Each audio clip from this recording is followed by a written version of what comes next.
Welcome to part 2. Yeah, I'm not an art historian. I mean, maybe you know about this more than me. It sounds right. Is it still true for contemporary world and contemporary art? And are these processes that I'm talking about that come from modern and contemporary art, are these the mainstream cultural objects that we're producing right now? Maybe the main. I think you're totally right with that question. I think that's really a basis of probably the problems that we have with today's collective consciousness, today's community, today's society, is in a way we've lost our direction.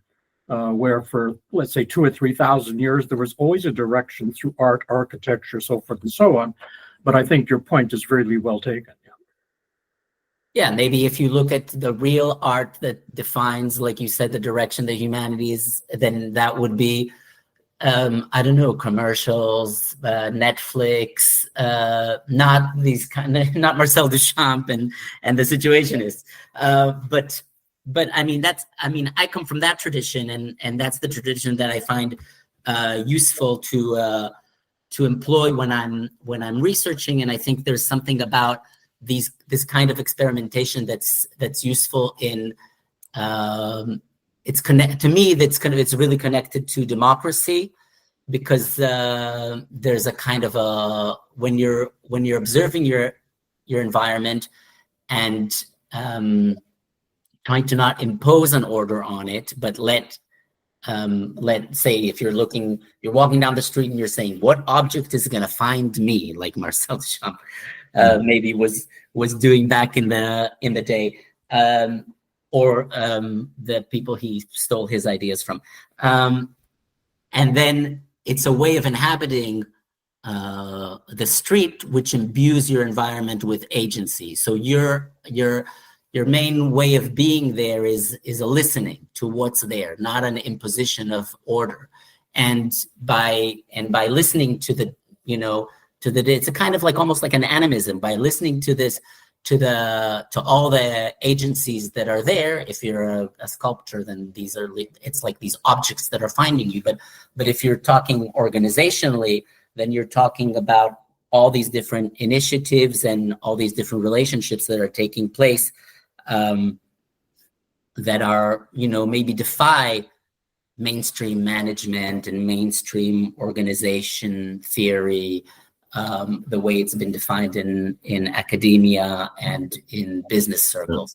So you're looking for surprises. You're looking for like astonishing surprise encounters, and when you're doing that, you might.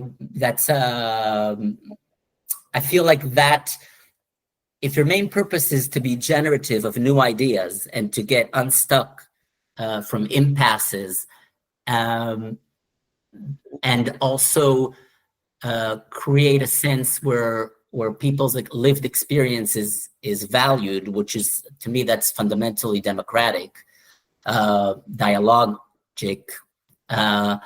then that's a useful way of being in a social and in a geographical space.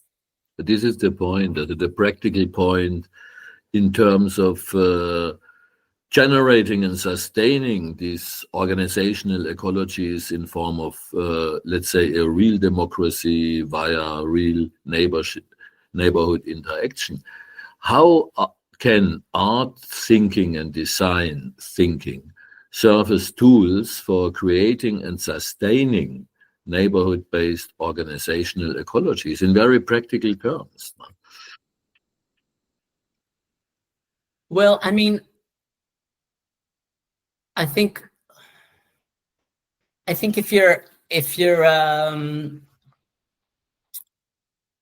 to me, the three tools that I kind of have defined so far in my work, and it's not a definite list.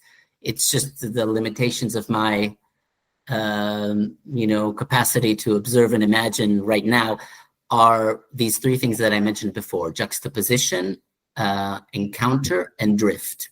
So, and I observe these, and these are typical tools that artists use to generate original work, because it creates, these are kind of three of the methodologies to create what happens if experiments, ways to experiment that are open-ended. And part of it comes from the fact that that artists, or the art world, the contemporary art world, demands of the artist's originality. You have to come up with a new idea. It has some, and that's problematic also. It's problematic to always invent something completely new that's not in relationship with an ecology of ideas. It also what makes art not function in a useful way in other spheres, because there's an old conversation in the management literature, I think it's from the 1980s, about two terms. They're called exploration and exploitation. And art is really good at exploration, because exploration is bringing up the new ideas, coming up with the new ideas. But exploitation comes with repetition, where you actually become good at implementing these ideas and making them actually function in social space or in reality. And because art's the emphasis on originality, artists never engage with exploitation, or they don't tend to engage with exploitation, which meaning implementation and making things actually create some sort of change in the world. So that's problematic. But still, I think we live in a world that's lacking in new ideas and lacking in emergent ideas. I think the general kind of Western culture is highly controlling and planned, especially where there's power and resources. So I think it's worth introducing these ideas where you loosen up control and you loosen up planning. And I can give you examples of how they did it and how they do it in IPC. For example, I talked to IPC about what happens when they purchase a new building that's not a residential building. And they said they don't usually, and this is partial because they also plan and control, and they use mainstream management ways of doing. But they also have this ingredient that pushes against control, and that's what they emphasized to me in conversation. They said, first, the building kind of reveals itself to us by being put on the market for sale. They talked about the building almost in these animistic terms, and they're not new agey. the environment, the culture is not new agey kind of environment at all. Quite the opposite. And then they described how they kind of slowly dialogue with the space and the uses of the space, and the uses kind of emerge in terms of who shows up and rents commercial spaces, and that kind of generates maybe other similar uses. And then this building or this compound that they purchased slowly acquires a kind of a character, a kind of a personality. And they gave me some examples of buildings that they've purchased that they didn't have a specific plan for, but are now housing all sorts of successful small businesses and community-oriented businesses and community social enterprise, stuff like that. So I mean, that's quite I think to me that relates to arts thinking, even though the people who were doing this were not artists, would never consider them. They would laugh me out of the room if I talk about them as artists, which they do sometimes.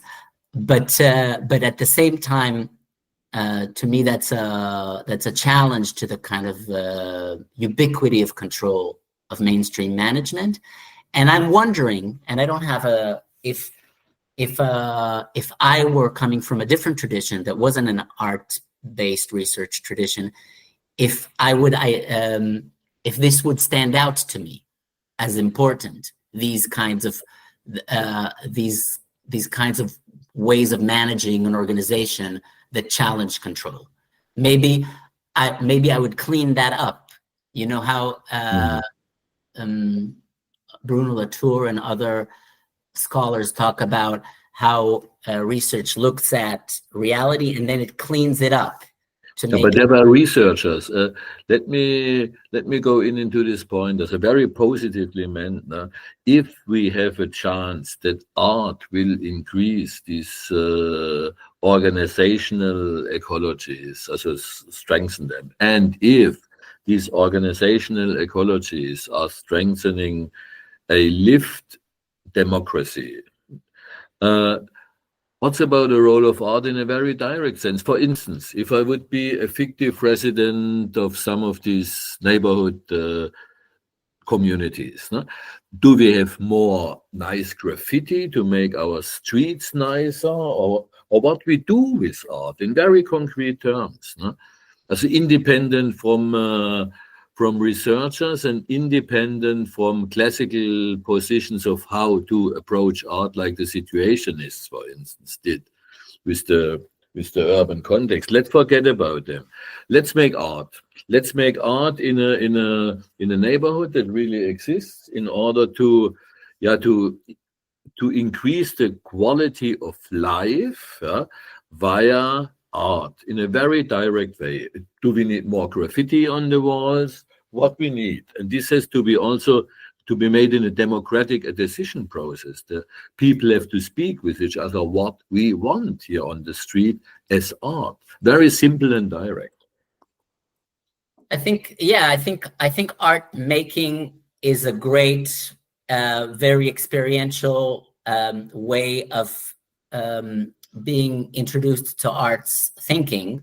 So I think that's the most acceptable form where you can explore material and ideas and storytelling in a way that challenges control, even though some people make art in a very controlling way as well, in a very planned way.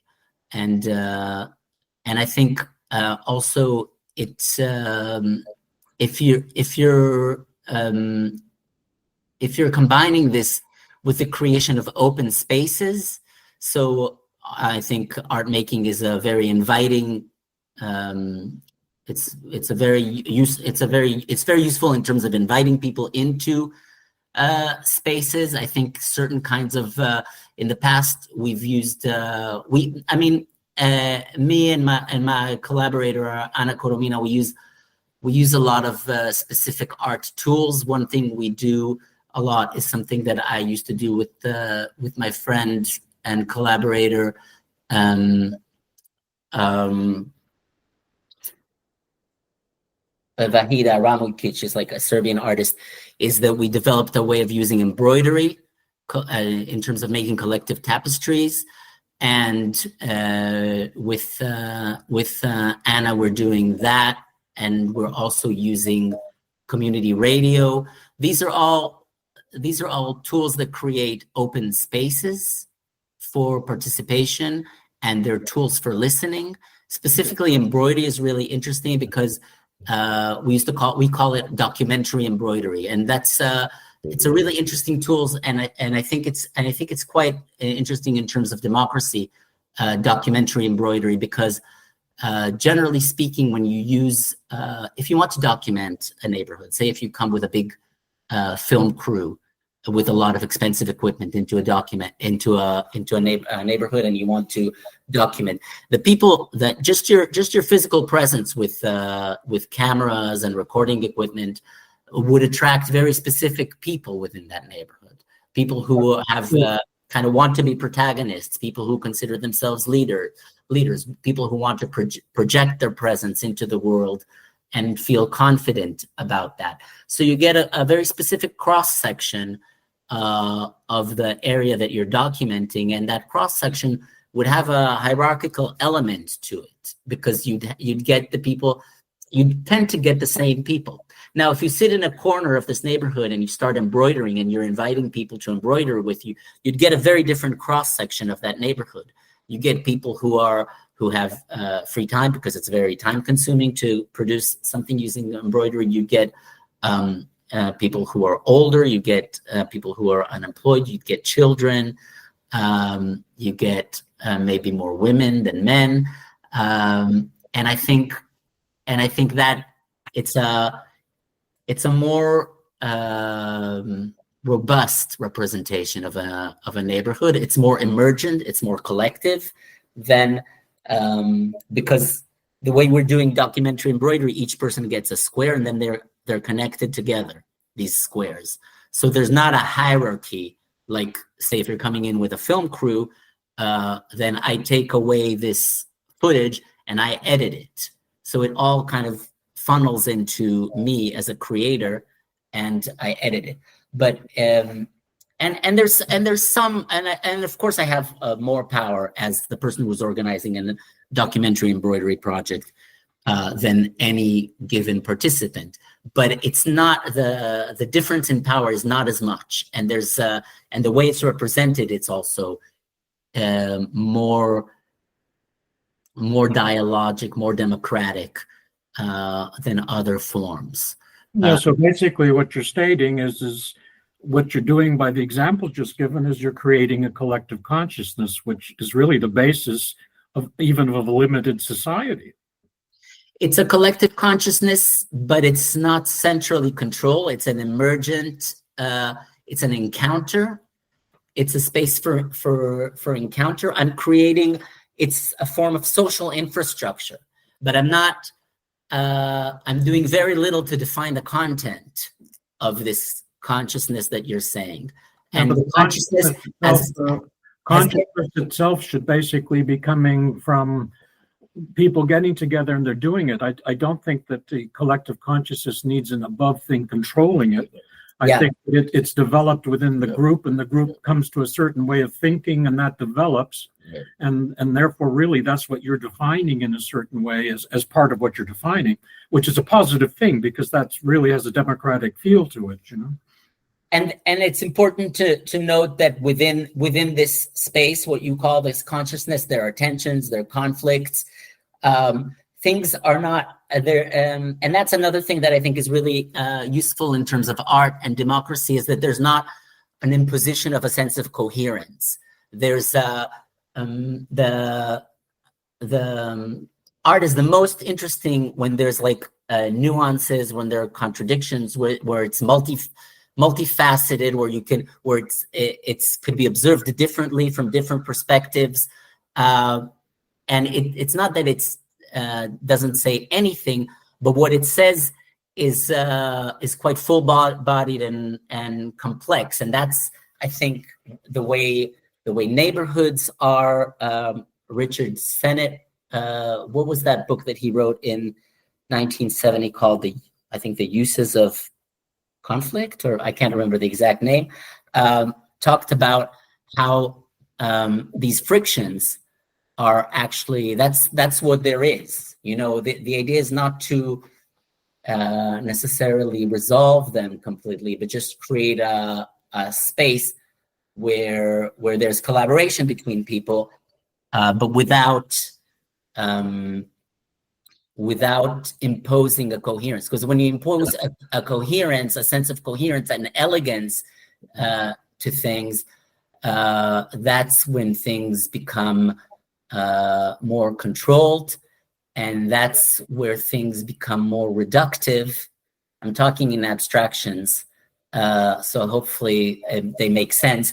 And that's, I think, also where the generative quality of these spaces, whether it's an embroidery or a neighborhood-based organizational ecology, which is a kind of like a human mesh weave of initiatives and relationships, or even a community radio show, it's generative, where at least it has some sort of air, some sort of space, uncontrolled space to grow, even if that means contradictions between the different people who are involved, tensions, or even conflicts. Yeah, it's a good point. Relating to the collective consciousness and to art making, again, in the way you described it, as a more or less spontaneous and democratic activity. The sense of coherence you mentioned, this is collective consciousness, or a base that a common understanding of who we are and who we are can emerge, and it's a growing thing.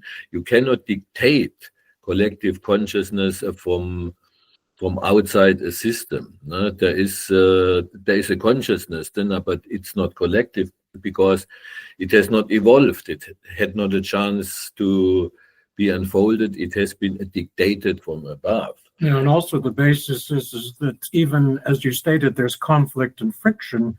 I think the key word here would be there's dialogue.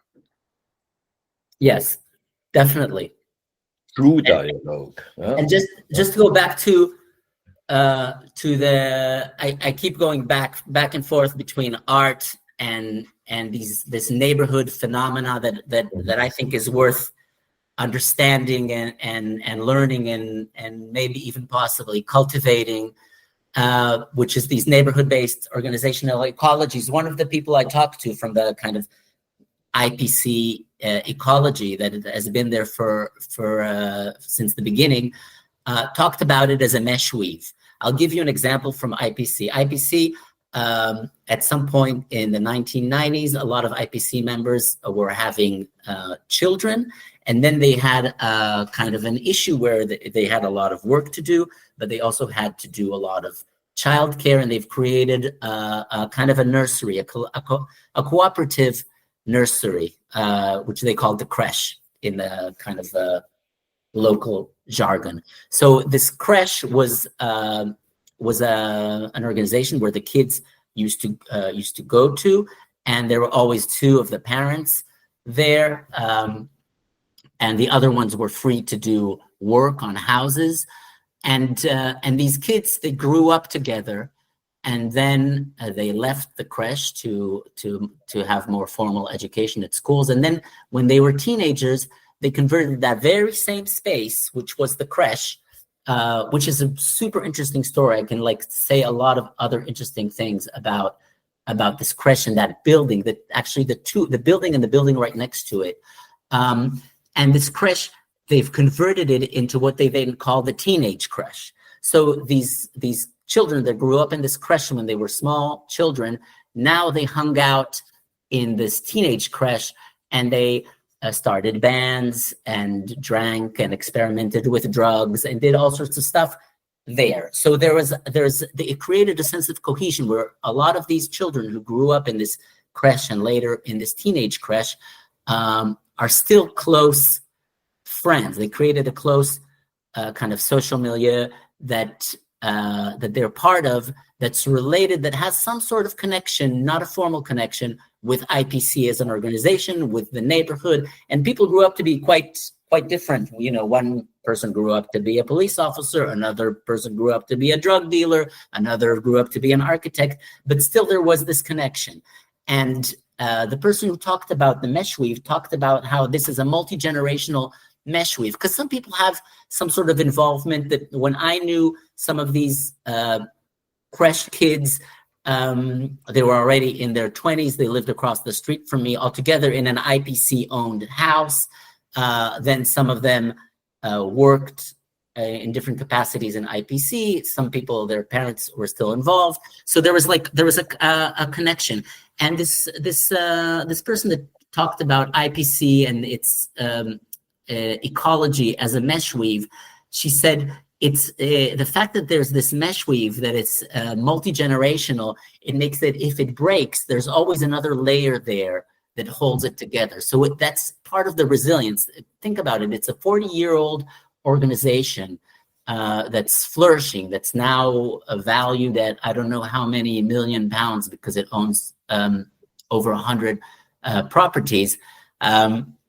But socially, there's even if the mesh weave is weakened in some point, there's always other layers, and these multi-generational people who would come in, and because of its history and what it means to them, they would come in, they would group around it and kind of save it or help it or put their efforts in to make it continue. So that's like the according to this person, that's the heart of the resilience of IPC.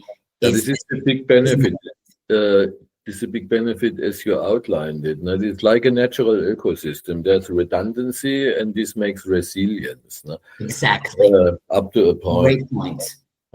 Up to a point. And there is, because it's a human natural ecosystem, there is a sense of coherence, a collective consciousness emerging, growing, evolving, and therefore the people have identity, no? A feeling of identity, as a city's teenage crash. No? Without a feeling of identity, as this would not have happened. This is one very positive aspect about such movements labeled as organizational ecologies. The other point is, if we look at the general socio-cultural and socio-economic context existing today, what could be done to seed more of these organizational ecologies in recent days with the help of art? Okay, just before I answer, I'd like to go back to what you said, because you said there's a sense of coherence, and maybe this should be nuanced, because I was criticizing our kind of Western cultural desire for coherence, but maybe you're right. There is a relative or certain sense of coherence, and it depends on the perspective from which you're looking at it. You can say there is a sense of coherence because there is a sense of identity, and that's true. What you're saying, there is a certain sense of coherence, but because I feel like the culture we're embedded in pushes our desire for coherence and elegance and simplicity and control to the extreme, then I also say that it pushes against that desire for a sense of coherence. There's a chaotic element to it. There are loose threads. There are things that you can't bring in to this elegance. But somehow both are true depending on which direction you're looking at it from. So I would my compromise would be a relative or a certain sense of coherence. Okay, let's take it this way. Perhaps we can take also an additional perspective. We can say, as a following your words, we can say in today's society we have two different types of coherence. The one is this centralized economized coherence, no? Also as regards art in art galleries, etc., etc. This is one type of coherence, and the other type of coherence is this coherence grown out, as the system theory say, grown out of the spontaneous order. And this is exactly the kind of order you are describing in your organizational ecologies. This might sound formal, but it is fundamental for an understanding that we have two different fields and two competing fields of dynamic going on here, no? With two different types of coherence and with two different types of, in the end, of human well-being. No? Because the assumption is, and this was a hidden assumption, I think, in your approach, your IPC approach, the hidden assumption is there's a better way of life with these organizational ecologies than in case of the normal coherence circumstances we live in. Your words reminded me of the name of the Richard Sennett book from 1970. It was called The Uses of Disorder. That was the name of the book, and I always go back and forth between a kind of a systemic, my own desire for elegance and for systemic explanations and for this idea that there is a certain order or there's something related to the fact that that there could be a recipe or something that we can learn from this, and pushing against it, actually saying it always escapes this coherence. It always escapes this order. There's always these loose ends. But this is when I say this, I'm also like putting an elegance and an order and a recipe onto it. These loose ends, these things that escape coherence, these things that are always pushing against our kind of elegance of understanding. My impression is that it's there where the generative aspect of these ecologies lie. So it's the fact that that there's always things that escape the boundaries, that the boundaries are always porous, that there's always something that we won't be able to predict, or that we won't be able to reduce to a simple recipe or formula. That's what makes it generative of new ideas and new initiatives, and that's what makes it useful. That's the uses of disorder, like Richard Sennett called it. This is like natural evolution does. If you take your concept, let's call it concept, and your concept. Let's take your concept of this organizational ecologies one step further on the base of all what we discussed up to now. And how these organizational ecologies can help to counterforce the today's widespread alienation, commodification, and formatization of human beings. That's a question for me. Yeah, it's a question for you.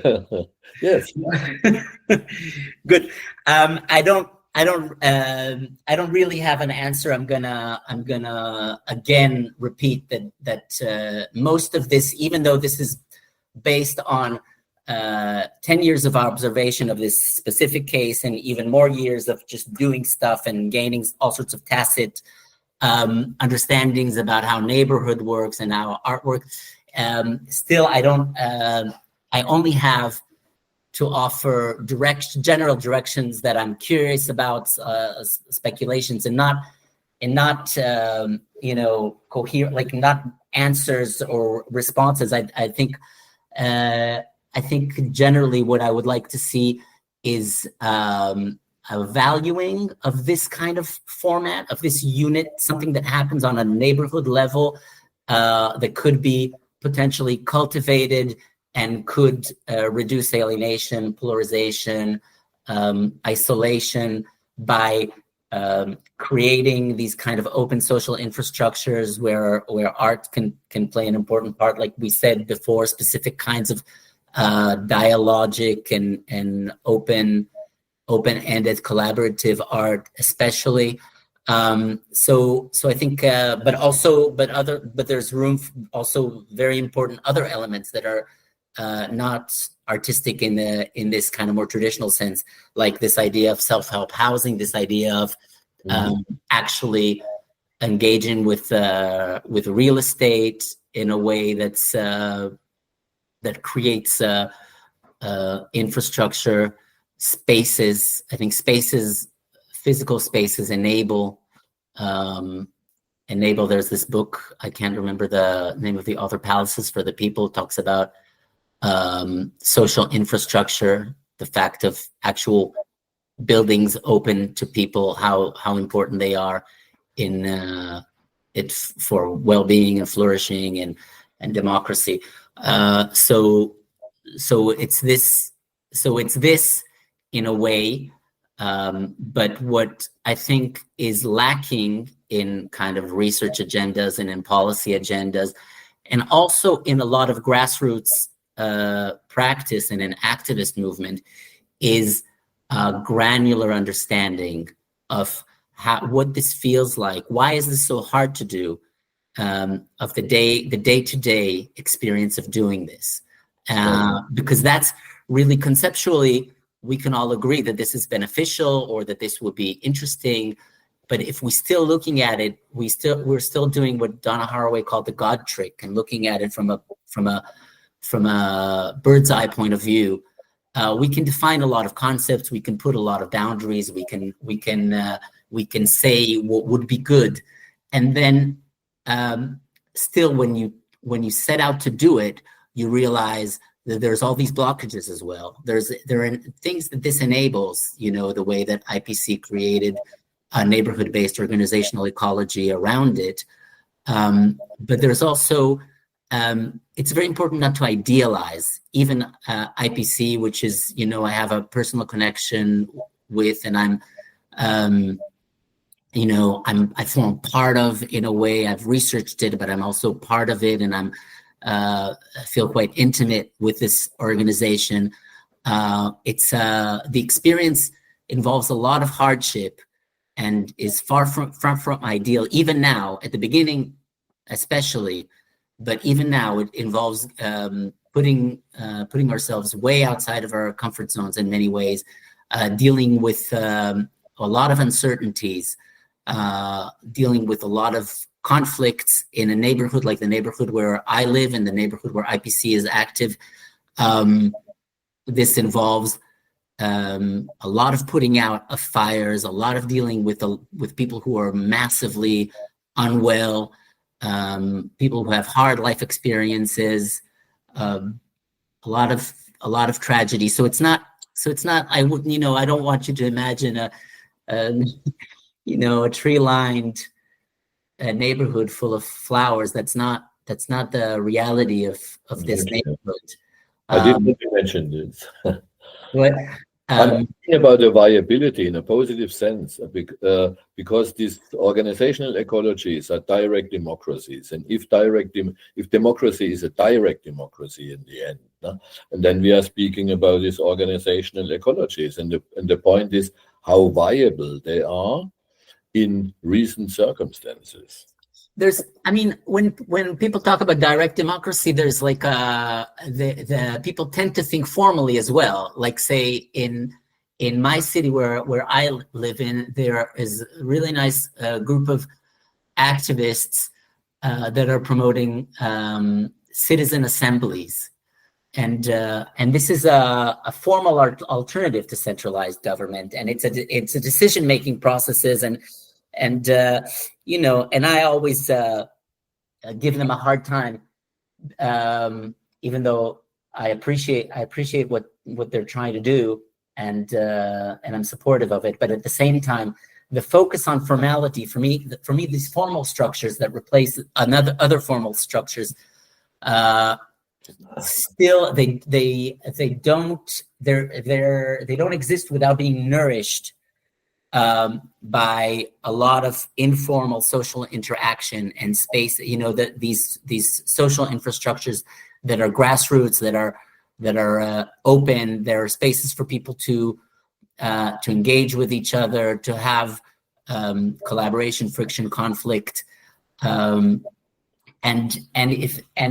this is it's a long and meandering path to reach a point where there's these spaces exist. And I have a feeling like the formal direct democracy, like citizens' assemblies, are quite fragile if you don't have this other, if you don't have actually like the daily habit of hanging out together, of meeting, of doing stuff together, of engaging in whatever it is that emerges at that point.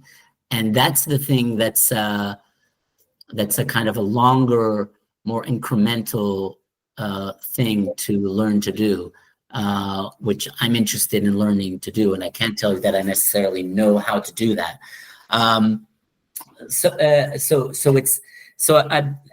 a bit weary with talking about direct democracy, but I would talking about like the deepening of a democratic sentiment. Conscience for it. Yeah, right? culture would be a good way to talk about it. But then the formalities of direct democracy, that's something that I think could be good, but also there's all sorts of problematics with that.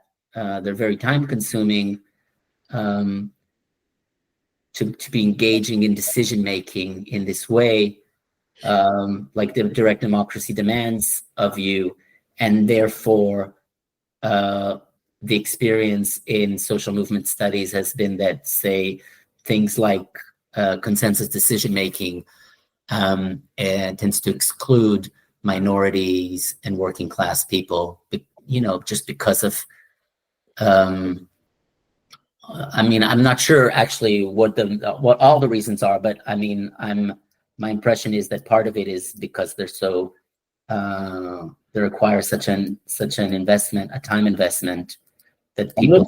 I'm not speaking about the formal direct democracy. I'm speaking about the kind of democracy that you reported with this IPC approach. It's another kind of lived democracy.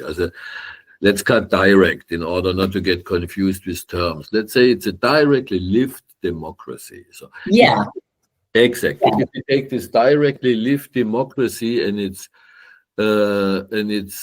basis you outlined, in the end, it's a certain kind of consciousness that keeps this directly lived democracy alive, a certain impetus on behalf of the people. If we take this organizational ecology approach in this term, far from any academic discussions, just as a mere fact, we have a kind of ecosystem that it's worth to be kept alive in recent circumstances, plus that would be worth to be spread out, seeded out in recent circumstances. So what, if you want to make a kind of facet, what would be the biggest dangers, the biggest risks for this kind of approaches in recent circumstances? And what would be the biggest benefits? Let's make it very simple. Risks and benefits. Okay. I'm coming from management. Oh yeah, as a decentralized guys, I'm gonna answer with a provocation, because you talked about these a provocation based on a story, on two small stories. You talked about these structures as being democratic, and I keep talking, kind of pushing against the formality of democracy, and we decided that we're not talking about formal decision-making structures necessarily, but more about a direct connection to democracy. Even there, when you look at the granular level, I have two instances in the stories that I heard that pushed against formal democracy, and you'll see that it's quite dangerous what I'm gonna say. And when you're talking about the dangers, that would maybe be one of them. One of them was that the director of IPC at some point in conversation talked about how he canceled democracy in IPC for 10 years. So there were conflicts in the organization, and in order to somehow, even though, and then some workers said, it actually feels like quite a democratic organization, and he said, democracy has been reinstored since. So there's the formalities of democracy: one person, one vote, consensus decision making. These are the formal structures that are the nuts and bolts, the checks and balances that enable horizontality and transparency. And I've noticed certain situations where these were canceled or pushed against by people who are their personality ethically is deeply democratic, but they saw for pragmatic reasons that for the survival of this democracy, they canceled it. So that's quite a dangerous thing to say. There was another instance where a person who was part of the IPC Organizational Ecology, he was managing a village hall in the neighborhood. So it's kind of like a social center that he was running, and he was friends with IPC, and at some point IPC kind of helped him and became kind of the umbrella management of this. It's kind of quite a long meandering story, like all of them are.